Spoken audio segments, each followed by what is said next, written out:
This Prabhu's question I will read. Achyuta Anantananda Prabhu. Okay. Prabhu is present also. This Prabhu has two questions. First question is, Hare Krishna Prabhu, please accept my humble obeisances.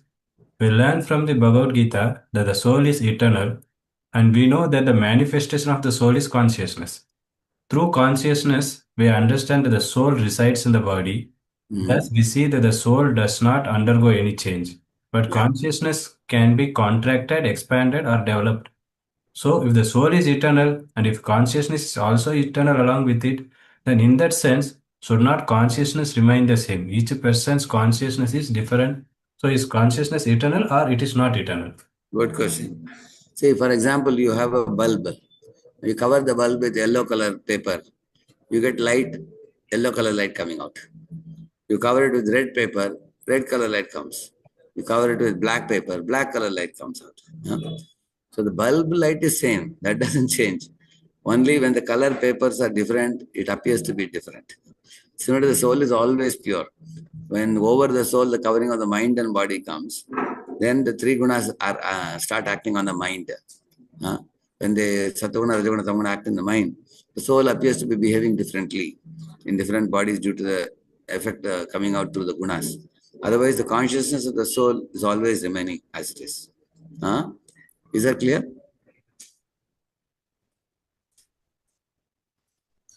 Yes, Prabhu. Thank you, Prabhu. Thank Yes. you, thank you. Yeah. Thank you, Next Prabhu. question, Prabhu. Yeah, same Prabhu only asked. In your Gita Amrita session 15, you mentioned that if someone has the qualification to preach or give spiritual discourses, but they do not do it, then this is also a spiritual failure. Now, I want to say that although I feel I might be able to share something or speak about Krishna consciousness with others, due to my office schedule and daily life, I am unable to engage in preaching activities or giving classes, especially to a large group. In this situation, it weighs on me. Could you give me some guidance on how to approach this? Good question. Actually, it's not a fall down.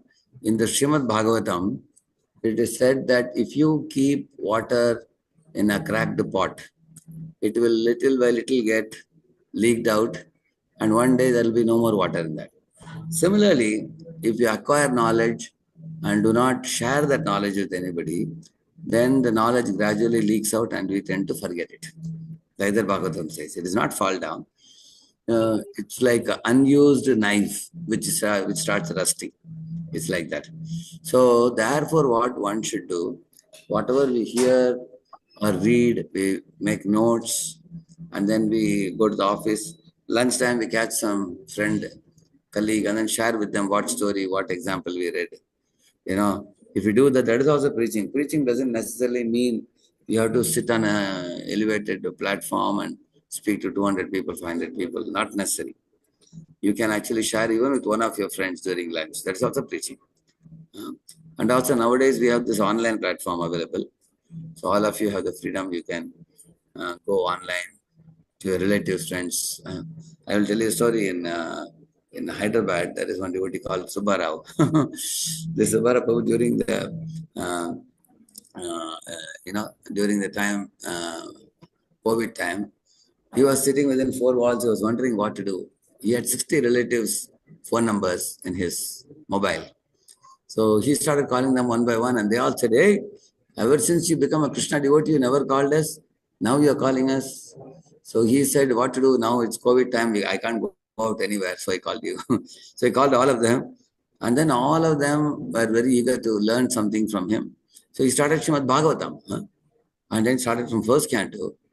And every week to the COVID time, daily they did Bhagavatam. And then after the COVID was over, now they started reading Bhagavatam 2 times a week, 1.5 hours, 90 minutes. Can you imagine 60 relatives came and all 60 of them took Srimad Bhagavatam set from him. Now they all are reading the Bhagavatam. They finished it now. They covered it now. So all of you, you have three types of contacts you have. I'll tell you. One is your blood relatives who may be in different places. Take out all their phone numbers. Secondly, your colleagues in your office. Some of them are your friends. And thirdly, people who are living in your housing colony. So these three are called as your Swabandhu Mandal. Swabandhu Mandal means those people are connected to you. Make a list of these people in your neighborhood, in your housing colony, people, your colleagues in the office, and your blood relatives. Make a list, take their WhatsApp number, send out a circular, tell them that I'm going to start Gita Club, Gita Reading Club. I'm going to start. Start from Gita verse 1, verse 2. You can tell them that daily I'm going to read 15 minutes. Or, or you can say that weekly once I'm going to do, or whatever. In this way, you get started. I'm very confident. If you send a circular to 30 people, 5 to 10 people will come very easily. And that you can do it at your leisure, whenever it's convenient, Saturday or Sunday, just for half an hour, 1 hour you can do. Is that all right? Yeah. Thank you so much, Prabhu. Thank you. Well, one more question Prabhu has, same devotee. Yeah. In the Gita, we learn how to remain equanimous and to treat others well, even in difficult circumstances. However, in my role as a mechanical engineer in a workshop, I face a dilemma. If I behave too softly with my team, I lose control. If I'm always strict, they don't get a chance to take advantage. But I feel this strictness impacts my spiritual life. In this situation, I am seeking guidance on how to balance my professional discipline without harming my spiritual progress. Yeah. So, see, there are 3 types of behavior. It's called as aggressive, assertive, and passive. Aggressive means we become very passionate. That means we sometimes may be abusive or exploitative. And that causes burning to us and burning to them also. Aggressive behavior, yelling, shouting, threatening, and all those things. And passive means you let others dance on your head and you keep mum, you don't say anything, you don't express any feeling at all. You tolerate, and then you are burying pent-up feelings in your heart. That is also not good. So the midway is assertive. Assertive means you let others have their rights and you can have your rights. Say, for example, Narada told one of his snake disciples that, the snake disciple came crying to Narada and said, ever since you told me to be humble, all the boys in the village are pelting stones at me. So Narada told him, okay, I told you not to bite them, but you can hiss at them, he said. So now the snake went to the village again. Boys came with stones to beat him. And the snake hissed at them and they ran away. So by this, the snake pretended to be angry, but he was not actually angry. He just hissed at them to drive them away. Similarly, what you can do as a team lead, you need not actually become angry or passionate or aggressive, but just to get the work done, you can show some artificial anger. Like mother sometimes pretends to be angry at the son who is not studying. But are you going to study or not? Like where she raises the tone, but she's actually not angry. Her heart is full of affection for the child. Similarly, when you have to deal with the team, sometimes you have to send a strong letter. Therefore, you need to combine politeness and firmness. Polite and firm. But you shouldn't be reactive, because if you are reactive, you will hurt yourself very much. Those people who are reactive, they become passionate because of their passion and hot-headedness. Then what happens? Relationships will lead to strain. And when they are strained, then the subordinates will not cooperate with us and they will not work properly.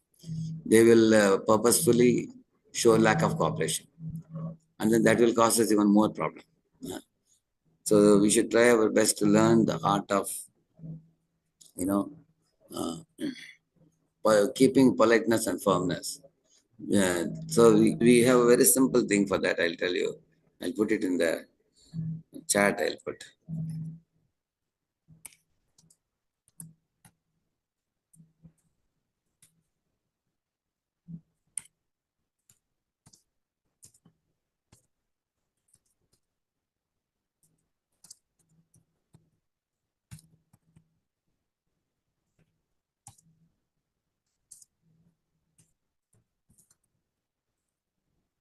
So this is the EPM, we call it. What do? First you empathize, tell them, dear members of my team, see, we have not been able to complete the work and we are sluggishly going. I realize that you all already are busy with the previous project or whatever. I empathize with you that you have a lot of workload. Like that, does empathize. And pinpoint means room for improvement. Exactly tell them this is not being done, this has to be done, it's very urgent. And M means how do you move forward from here? Okay, whatever is has happened till now is done, but how do we go ahead now so that we will complete the task in hand? Like that you can ask. Huh? So in this way, we can deal with other living entities without becoming passionate or aggressive. Because if we develop hatred, that will burn our heart more than the other people who are suffering.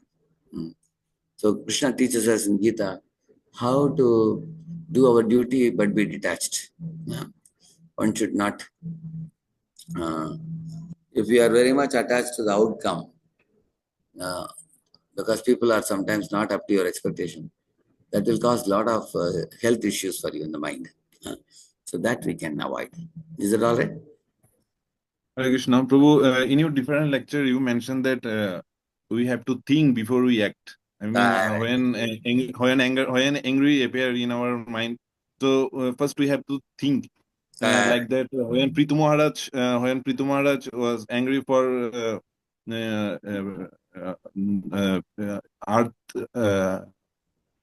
when angry appear in mind of Prithu Maharaj, so he think first.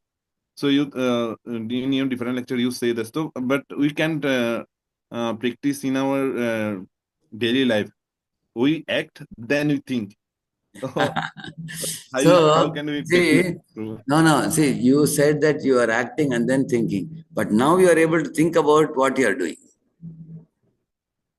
Correct, no? Now you are able to observe yourself. That means you are advancing in your life. Correct or not? See, now at least you have started observing your behavior and you are able to decode and say that this behavior is wrong. I should not do that. That means you are blossoming in your awareness. Earlier, you were not even noticing that. Now you are noticing it. That's what Sthita Prajna means what? He is a very good observer of himself. He observes and then he understands. Then he can Dukkeshu, Anadigna Mana, Sukeshu, Vekatasprakaha, Vitaraga, Bayakroda, Chitadir Muni, Chite. So to become a Chitadir Muni, fixed in our intelligence, we have to think like the way you are thinking now. This is the beginning. Keep thinking like this, and the next time when you are about to act, you will think like this. Hey, last time I acted, this time I don't want to act. I'm going to think and act. That is how the improvement will come.